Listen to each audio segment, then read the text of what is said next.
It is Tuesday, the 22nd? I'm not sure what day it is. So I've been working all day, had my family in town over the weekend, so I haven't really been doing anything out here in the yard. We do get our goats this week, so Matt's finishing the goat shed. I am going to try to clean up the garden a little bit. The watermelons are kind of getting to the end of their life, so I was just watching a video on pruning some of the vines because the vines are out of control, and I'm wondering if I prune up some of the vines that are dying, if these last little watermelons will fully grow and ripen, because they're kind of looking like they might not make it. So I'm going to try that, and just wanted to show you the little garden update. So here is our tomato plant. All the tomatoes so far have not worked out so well. Obviously, you know, like in the beginning, this guy split before we hit any supports, so it's not been doing so hot. So we have one tomato that's come in right there. It's really small, but this thing is still, it's an indeterminate plant, so it's still going. There's a little baby one starting there. We actually had a hornworm, and then the wasp came and got it. So, hold on, can you see that? There we go. So the hornworm, when you have a hornworm, this wasp comes and stings it, and it lays eggs inside of it, and it kills it, so you want the wasp when you have a hornworm. So, and then I just found another hornworm here. So the wasp hasn't gotten him yet, so I don't know. We don't have any tomatoes here for him to eat and kill, so if a wasp doesn't get him in the next day or two, I probably will kill him, because I don't want him to eat a tomato in case we get one, because this plant is still alive. It still has flowers, so maybe it will still get a tomato. We shall see. The cinnamon basil is huge. I actually picked a bunch, tried to get the tops off that are going to flower, and I dehydrated them in our oven and made some basil spice, which was pretty cool, so that worked out. This sweet basil's doing okay. I just pruned it the other day so we could use the basil to make pesto, and then shortly after that it started to get these brown spots. So I don't know. I know I need to prune this guy a little bit more. It's still going okay. I think it's not as good as the other two because it just did not get enough sun in the beginning. But I think if I keep pruning it, maybe it'll stay around a little longer. And then same with our purple basil. I keep trying to prune off the tops because it is going to seed. But I did the same thing. So I pruned some of this and some of the cinnamon one and made basil. And then we still have a bunch of our sweet peppers coming in. I did pickle a bunch yesterday, so that worked. And this thing is still growing. There's lots of flowers and stuff, so I don't think that thing is dying anytime soon. And then our pimentos finally started coming in, so you can see how big these are. So once they turn red, we'll harvest those. There are some still little guys coming in. And then our little hot burrito plant is it's coming back. So it's got a few little flowers. It's growing the stem, the stem is still growing. Those guys need to turn red. And then our jalapeno guy is still doing good as well. I picked a bunch yesterday. I mean, some of them are turning not such a great color, but I picked a bunch yesterday and I made cowboy candy, which is like a sweet kind of like pickled jalapeno. Oh my God, our jalapenos are so dang hot, it's almost inedible. So I don't know, but we have a bunch more, so I may have to try something else, but our jalapenos are super hot, but this plant is still going strong. And then our radishes are doing good too. So I think we have about, what's today, the 22nd? So 8 more days, so like next week this time, hopefully I can pick these. A few, I probably should have thinned these. They're pretty close to each other. So I don't know if these are going to produce very big radishes. And that one I probably should have thinned too because these are really close. But that's actually working. But you can see the watermelon plant has got a lot of dried leaves. There's a handful of watermelons here and there, but they're not getting super, super big. So I'm going to try pruning the dead leaves and see if that helps. I tried feeding some of the vines to the chickens. They seem to like the little tendril things. They're picking at it a little bit, so hopefully they'll eat some of it. If not, it'll just go in compost. I did give them a little baby one that was kind of fell off the vine and wasn't doing well, so they ate the crap out of that, and hopefully they'll eat some of the vines. Our goat shed is almost done. What else do we have to do? Just screw on the roof and put in their little mineral feeder and put it in the yard. But that's their little shelter. Okay, I have decided to feed the hornworm that was on the tomato plant to the chickens. So we're gonna see what they do with this thing. Is it, girls?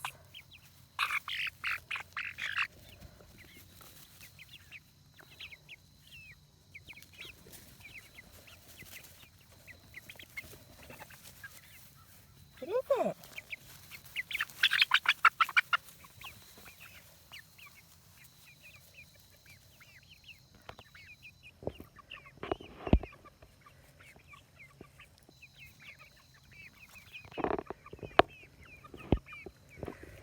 Who's got it?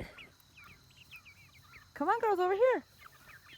Who's got the worm? Oh.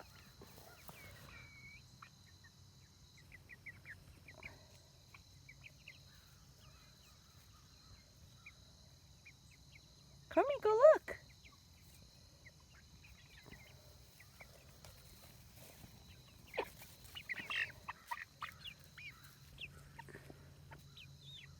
Get it. Get the worm.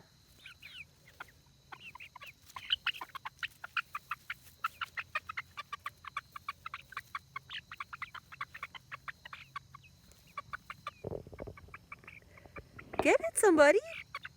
Get it, girls.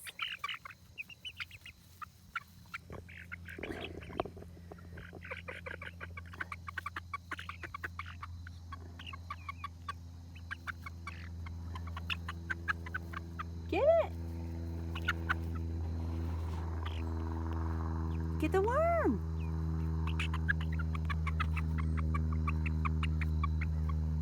Get it, ladies.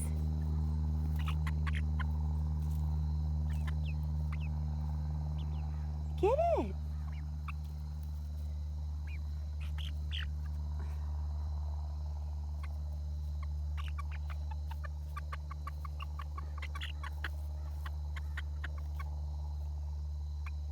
Go ahead.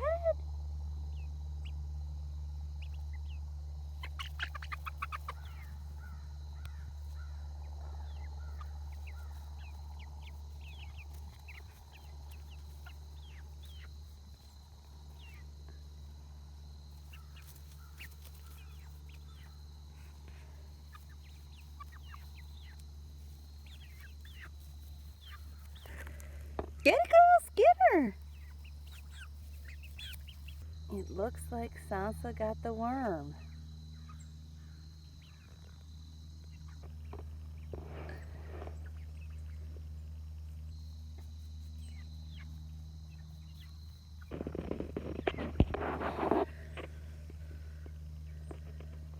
Okay, goat shelter is done. Matt has installed a couple eye bolts and a rope that he's going to retie now.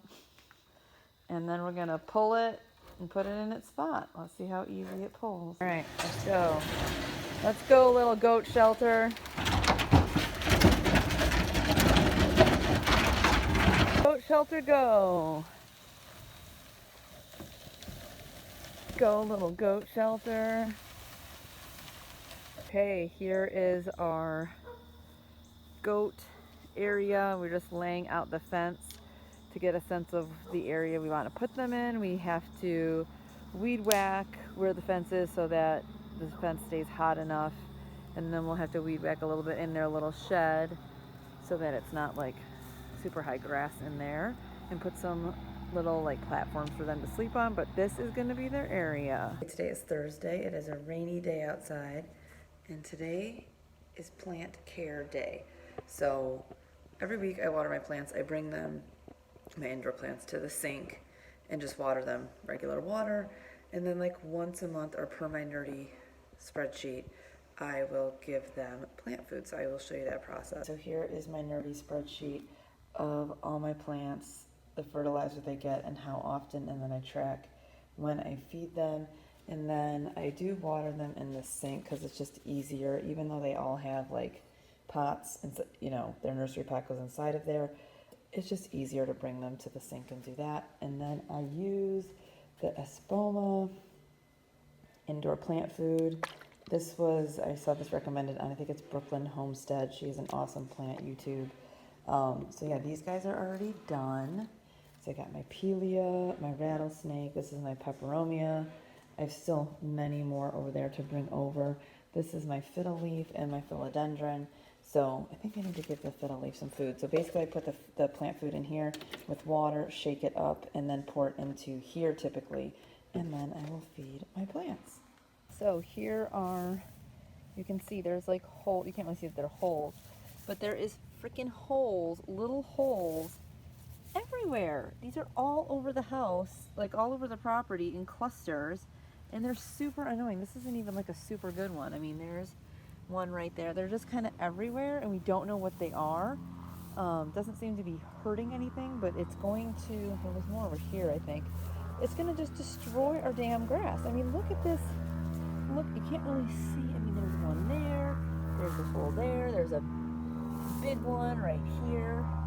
They're everywhere. They are ruining our grass. Okay, so it is finally Friday. Finally finished working for the day, I think. Matt made a hay feeder for the goat shed. We had one of those like net style hay feeders that we were just gonna hang in their little area. But then we basically did some research and people like the goats can like choke themselves on those.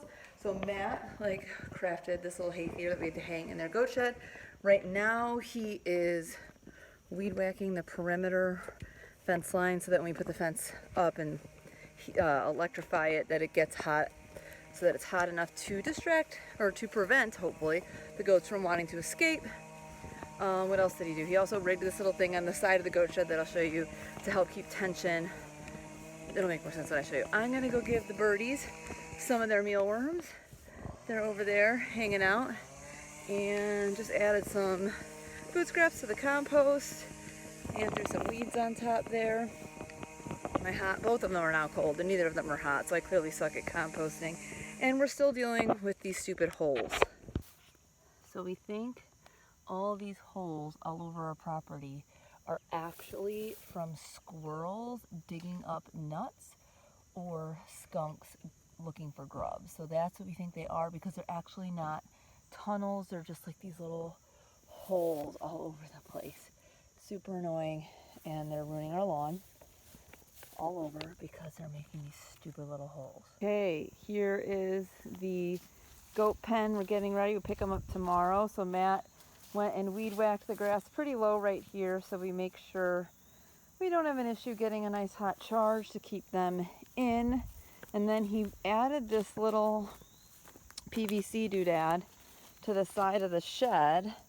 So this is screwed into the shed, and then he strung through some Velcro so we could put this fence post and have a way to put tension on it against the house so they can't get in between there. And then if I come over to the back, oh, I can't get in there. I am actually not allowed in. Here's the other side. I'll come over here. That looks good. You got, huh? I'm coming over here. Oh yeah, there's like a big hole right there, huh? Okay. In the goat pen, hopefully they eat these trees and all the things. And then we have a little pallet in here for them to sleep on, because they don't like to be like on the ground, but they will most likely get hay all over this and make it a comfy little house. So that is their area, probably for, I don't know, a week until they eat some of this weed stuff down, and then we'll move them to another little area. Okay, so I just went around for like the past 30 minutes picking poisonous plants out of the goat pen. So hopefully this keeps them or limits the chance that they will eat something stupidly that will poison them. All of our goat first aid stuff came. We ordered this all from a Valley Vet. We watched a ton of videos, looked at a bunch of blogs on all the stuff that we should have just in case something happens to this animal, these little goats. Goats seem a little bit already high maintenance when it comes to keeping them away from things that make them sick and them staying free of overloaded parasites. So let me show you what we got. Okay, so we want to try to raise these guys as natural as possible. We don't want to use a lot of chemicals. We're going to try to probably do an herbal dewormer, which I haven't bought yet. But we did grab some stuff on valleyvet.com to help them in case something happens. Actually, a lot of this the dogs can use too. So this is Vetericin. We actually have this stuff for the chickens too. I don't even think the formula is different, honestly. But it's good to spray on wounds. It can be used in eyes, everywhere. So we have that. See? Goaty dogs. We got that for them. We got some bloat release in case they were to get bloated and like I guess their intestines kind of roughed or something. We got a drenching gun. Like if you have to make a liquid concoction to put down their throat, then you can use that. We got Nutrigent, which is a bit basically like molasses and some, I think, like different vitamins and stuff like that. It helps like if they're stressed or if they're not feeling good and they need rapid nutrition and stuff like that. We got that. Then we got UAA gel, which is basically like if they get into something toxic, you shove this stuff down their throat and it's like charcoal. It's activated charcoal. So that helps in case they get accidental poisoning. We did get some syringes per recommendations of people online. And in here is, I think, fortified vitamin B complex. I guess goats can get thiamine deficiencies and like kind of like goat polio. So in lieu of taking them to the vet or before you can, if you do see signs of thiamine deficiency, you can give them a vitamin B injection. Matt would be doing that, not me. And then I don't even know, what is this in here? What is in this box? I don't even know, you guys. What else did we order? What the hell is in this? Oh yeah, that's the gun thing. That's right, it's like the caulk gun for this stuff. So we bought the caulk gun, which is a little bit more expensive, and so that we can buy the big containers of this. We got the probiotic stuff too, but before we got the not the drench gun, but the like caulk gun thing, we just got the ones that have the like a built-in kind of dosing thing. So if we buy, this is the probiotic for them. So we bought the big like caulk gun style so that when we buy more of the vitamin pastes and things like this, we can buy the bigger container so that it's more cost effective in the long run than buying the smaller ones. So this is the beginning of our goat first aid kit. These guys are already pricey animals. It's our first radish harvest. Mommy made radish. I pulled one to see if it was ready, and it's looks like a radish, but it's very small. Champy and Nala love radishes, so here's a radish fresh from the garden, Champy.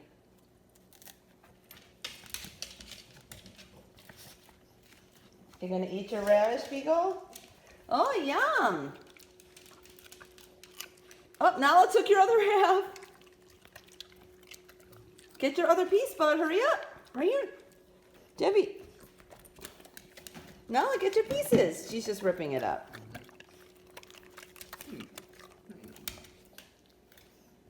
Is that good? It's Saturday, grocery shopping day, and we bought a quarter cow from Orchard House Creamery where we get our raw milk. We never bought this much beef at one time, and we are filling up our freezer, so we should be stocked hopefully for, we think, 3 months. Oh, we have beef liver here from Whitaker's too. Okay, so let me show you what we got. Hi, everybody. Okay, so Matt is over there filling in our freezer.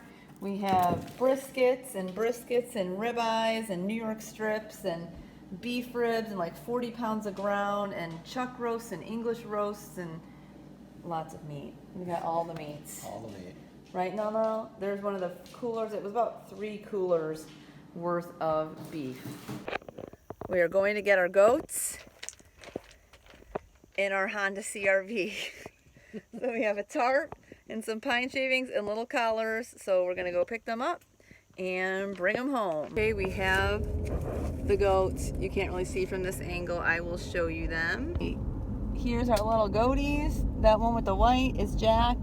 This guy here is Orion. They are clearly like what is happening. So we have about an hour drive home. Hopefully they will lay down and chill. Hi guys, it's okay. And then they'll see their new little house. Hi Orion. How you doing, little boy? You doing okay? Hi Jack. Hi guys. Hello. Okay, we are home.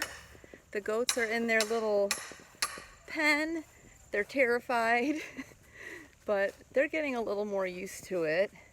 Jack, the one that's like his bottom half is white, he's more curious. Orion, the one that has like the white band in the middle, is super shy. So I'll show you their little area now. They're like frozen. Okay, so here's their little pen, and that is the hay feeder that Matt built. We have their minerals on the left and their water. We have a couple tires in here.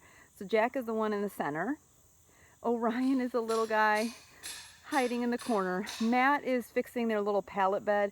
Our pallet had a bunch of gaps in between it. It wasn't one with a bunch of slats close together, and they kept kind of like not understanding the gap. So we're gonna move the boards, the slats together so that they're not so scared. But poor Orion is terrified.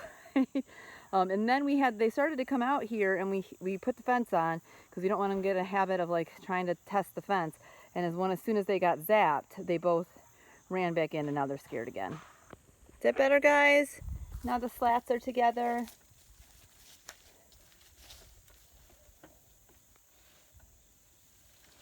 Just do a little. I don't think they need a lot. Is that a better bed? Huh?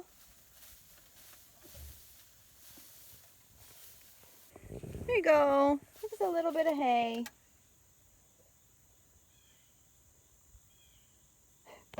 Poor Orion, he's so scared. Jack's a little bit more like outgoing, and he's a little bit less scared to eat. Poor Orion. It's just like basically a frozen goat, just stands there. We're gonna try to give you guys some watermelon. See if you get like a watermelon treat. What do you think? Do you want a watermelon treat? What do you think? Oh, hello, goat. Orion is finally standing up. He's still kind of hiding in his shed, and Jack's back there laying down. Were you eating? Hi, Orion. Hello, Jack. Hello. Jack is eating his minerals. He seems to like those. Orion is still kind of hiding in the corner. You guys need to drink some water. Okay, Matt is doing a chicken photo shoot. Wait till you see this shit. It's hilarious. We have a full-on chicken photo studio, chicken photo shoot studio. Amazing. Okay, it is Sunday, and we did a lot of chores in the house, mopped, vacuumed, did all that, and now we're outside. Matt is mowing. We've checked on the goaties a few times, and they're actually warming up to us. They're warming up a little faster than we anticipated, so that is really good, even the shy one. So I'm gonna go around, pull some weeds. Matt's mowing. Yeah, and just kind of be outside for a little bit and clean things up. Wanted to show you an update on our little ridiculous weed area. Okay, so the canna lilies that I left are growing. I had weeded this a couple weeks ago. Oh, there's a piece of watermelon we dropped, but a little bit less weeds coming back in after I went through and pulled the common lavender and some of the wild garlic. So it's a little bit less than it was. Just gonna leave this, I think, for the rest of the season. I don't know if there's less weeds coming in because there's less weed seed coming up, or because we're heading into fall. But either way, it does look a little bit less crappy. I don't know what we're gonna do, if we'll just leave it like this all winter or cardboard it. I don't know, we'll see. Okay, I decided to kill the watermelon. I took all of them off the vine, put the vines in compost. I got sick of kind of looking at them. They haven't been growing, and the leaves were dying. So there might be a few in this pile that are edible. If they're not, we'll just give them to the chickens. We got definitely a good amount for the cheap little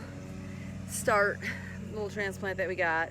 So I want to kind of be done with this watermelon situation so we can move on, and once the peppers are done and all that, we'll start prepping for the spring with the cardboard on the grass. But now we can kind of mow, spread grass seed on this side of the stump, maybe try to get that stump out and clean this area up. Okay, update on the goats. It is Sunday. We've had them for about, I think, almost 24 hours. They're warming up to us a little bit. Earlier today we had some little carrot pieces, and they were both taking carrot pieces out of our hands. They're eating a little bit more, kind of like freely. They don't seem so scared. They're drinking their water. Both of them have been drinking water and eating their minerals. I have no idea what Jack is doing. He's like eating his foot. Orion's still more shy than Jack. Looks like a weirdo right now. But they are warming up a little bit. I think they're just used to, honestly, being in a little shed, because where we got them, most of their time I think they spent in like a little shed kind of like this, but much bigger. So I don't think they're used to being out on grass as much. Jack is really curious. You'll see right there. He like wants to come outside, but then he gets nervous. So I just think it's going to take a little while for them to get used to being outside here where there's like grass and things. But I think what we're going to do is get a hay feeder or build a hay feeder holder so that we can put it out here and kind of force them to come outside so they can get used to coming out here and hopefully foraging, because that's the goal. We want them to eat down all of our weeds. Okay, I am done pulling weeds. I'm hungry. I need to take the dogs out to the backyard. Just checked on the goats, and just wanted to show you we added a TV to the garage. This TV has come with us to Raleigh, Gallatin, and now Sparta. We weren't sure if we were ever going to use it, but didn't want to throw it away. So we decided to put it here in the garage with an old Apple TV that we had, so that if we need to like watch YouTube so we can build things, it's easier than being on our phones. So now we have like a cool garage. Okay, that's it. I'm probably done for the day and looking forward to eating some lunch.